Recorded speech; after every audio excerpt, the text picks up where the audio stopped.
Hello again, this is Ashley, and I will be going over my work so far in the course with my wicked problem of snacking, specifically snacking habits of public elementary school aged children, the nutritional value of what food items are consumed in between meals, and methods to reduce low nutrient dense food consumption.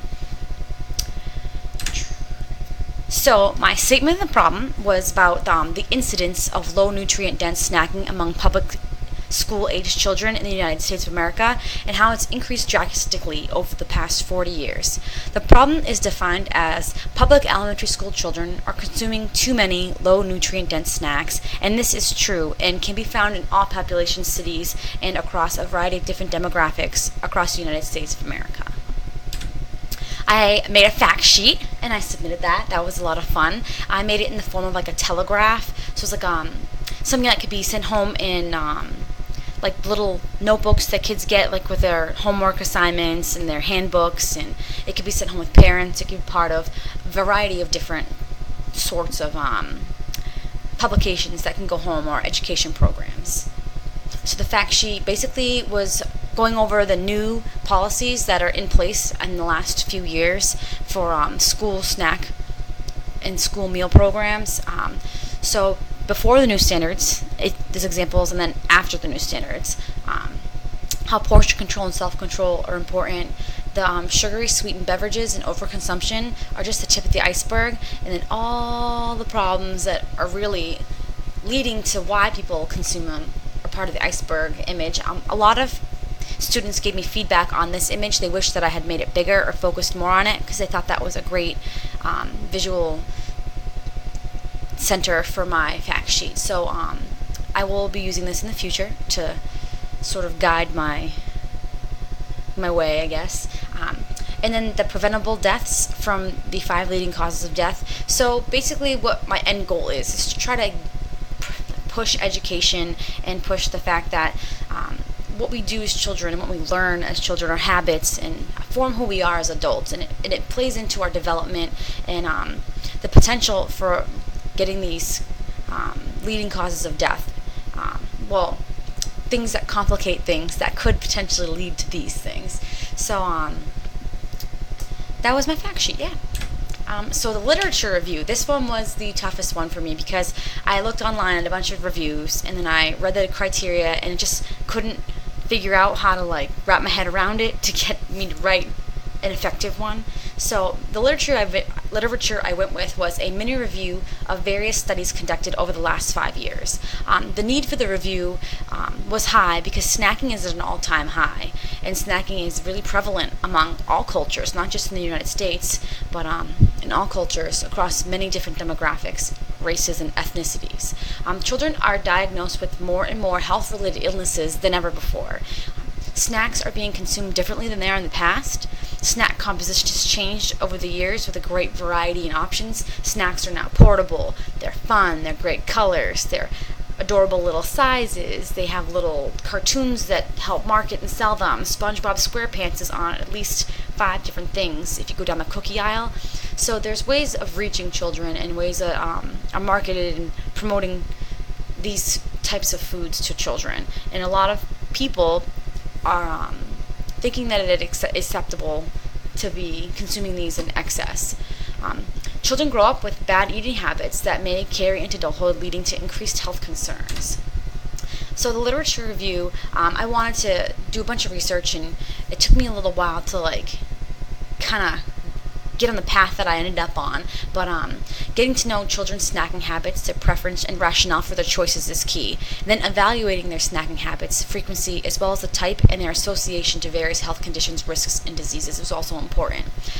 The United States of America is looked at as like a melting pot of all people from all over the world.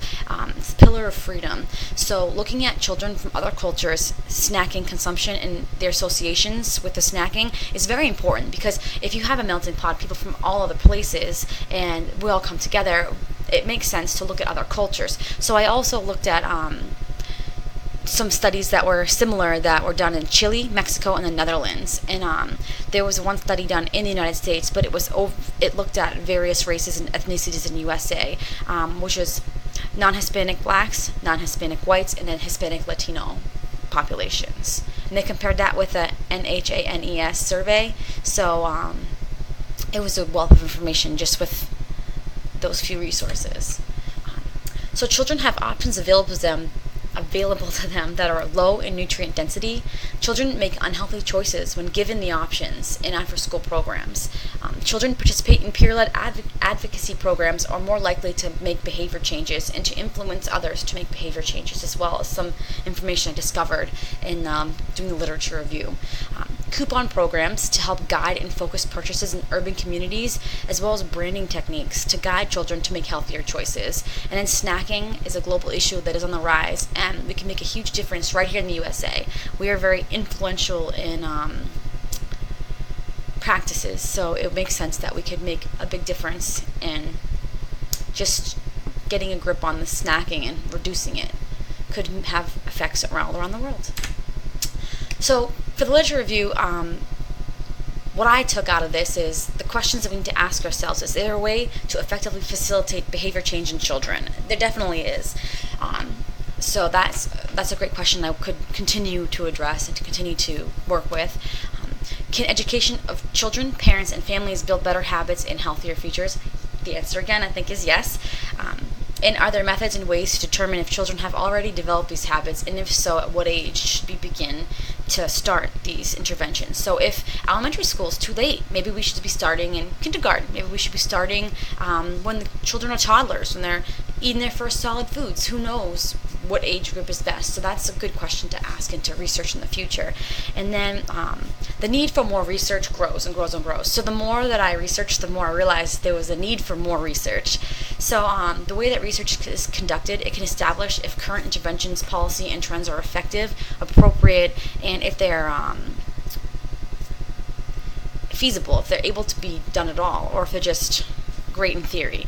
More research can generate more data to support the need for behavior change and more focus on the youth for a better, healthier future. I was actually quite amazed at the wealth of information from the Boston area alone. A lot of studies had people from the Boston area involved, and I thought that was great. I actually knew somebody who was a co-author on one of the papers, and I sent her a message on Facebook, and I let her know that I'm going to use one of her papers in one of my papers. I thought it was such a small world. I met her playing volleyball. So it just shows you that the public health community is really all about community, and it's a small world. So the decision-making matrix. The decision-making matrix is harder to say than it was to make, I guess. But in all seriousness, I took some criteria and then weighted it and then did some other elements. I hope I did this correctly. I cannot wait to discuss and go over the feedback with you tomorrow morning for me, but later today for you. So I chose different variables of like the elementary school's child, their life. So the things that we can control as well. So breakfast menu, the snack menu, the lunch program, and then after school programs, as well as vending machines and education programs. So the breakfast program, not all students participate in it. So that's not going to reach too many students. That's why it was weighted as a 2. The snack program is available to most students in most schools, but not everyone participates. And then the lunch menu, all children are required to eat lunch, whether they eat the school lunch or the one they bring, they're required to eat a lunch or be in the lunchroom during that time. So I weighted that with a greatest weight of 5, as the other ones may do it at home or bring it from home more often. And then after school programs, not all students participate in after school programs or are available in all areas. So I weighted that as a 2, the same as the breakfast program. And then vending machines, I rated as a 4 because vending machines are available at all times to all students, provided they have the money and the means. So, but not all schools have vending machines, or they have vending machines like limited, So that's why I weighted that as a 4, because it has a potential to be highly accessible. And then education programs and explaining healthy options. I figured that was a 5 because that one has the most chance to be the most effective. But sadly, that one has the least amount of funding unless it already can be incorporated in, and that would take a lot of man hours. And then the implementation would be amazing if it was feasible in these 2 areas of funding, implementation, participation, and evaluation. So with education programs, I figured if they make it part of the curriculum, that would take a lot of effort from volunteers and individuals and teachers, which would cut into funding unless they volunteered. So that if they don't have the funding, they would rely on volunteers, and then they'd get great participation. But it's also difficult to assess whether or not it worked. So if they're changing all these other programs to align with the national standards and to become more healthy, it's difficult to determine whether or not they're taking this home and using it at home. So then I gave everything a weight and a grade, basically on a scale of 1 to 5 as recommended, 1 being the lowest, 5 being the highest, and then I assessed the programs. So the breakfast menu ended up being a 16, 15 for snacks, lunch 15, 7 after school programs, and 14 vending machines. These are weighted this way because the things we can control. So government standards, and the students are in school, you can control them, you can decide what they're eating, drinking, and you can monitor that. It's very easy. But the programs that I think would be most effective but are difficult to implement, difficult to evaluate, and funding is an issue, would be after school programs, because based on the research from the literature review and all the resources I collected, students snack more in the afternoon and evening, which would be after school programs, vending machines, and then through the education. These three, although they have the lowest score in the decision making matrix, feasibility wise, they are probably the best to do, but sadly they would be the lowest outcome. That's probably why there's not more public policy already in existence with these things, because it was just hard to implement. It's hard to do, and it's not cost effective or time savvy, I guess you could say. So I think that's why the government focused on these, and then I'm more focused on these, even though I live in this magical world about funding, and all these things are kind of just theories I play along with. So this was a good exercise, so I hope I did it correctly, and if not, I am more than happy to redo it and get it all resubmitted now that I kind of wrap my head around what we're doing, and I hope to discuss this with you soon, and I can't wait. Thank you so much.